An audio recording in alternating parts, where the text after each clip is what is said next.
আপনার সন্তানকে শিক্ষা দিবেন, তবে হ্যাঁ, ওই শিক্ষা দিবেন যে শিক্ষা দিলে আপনার সন্তান আপনার জানাজা পড়াতে পারবে।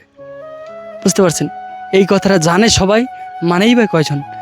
কোনোদিন শুনছেন ম্যাজিস্ট্রেটের বেটা আলেম হয়েছে, মুফতি হয়েছে? খুবই কম। বেশিরভাগ হয় কি, গরিবের ছেলে হয়েছে মুফতি, মাওলানা, মুহাদ্দিস, আলেম। এটা হচ্ছে দেশের পরিস্থিতি। বুঝতে পারছেন? একজন ম্যাজিস্ট্রেটও জানে যে দেশে আরবি শিক্ষার কোনো মূল্য নাই।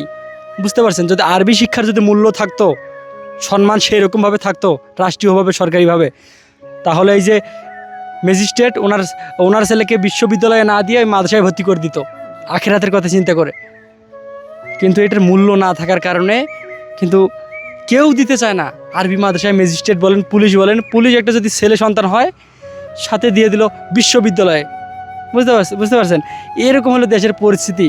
প্রিয় বন্ধুরা, যদি এদেশে যদি হাফেজ আলেম ওলামাদের যদি মূল্যই থাকতো, বুঝতে পারছেন, তাহলে দেশটা কত হয়তো আরও শান্তিতে থাকতো। বুঝতে পারছেন? সিটার বাটপার এরকম দেশে এরকম থাকতো না। বুঝতে পারছেন? যদি আইন করা থাকতো যে দেশে যদি কেউ একটা চাকরি নিতে চায় অন্তপক্ষে 10 পারা কোরআন মুখস্থ থাকতে হবে, তোর কোরআন শরীফ, তাহলে কিন্তু শিক্ষাটা, আরবি শিক্ষাটার মান এইভাবে চলে আসতো।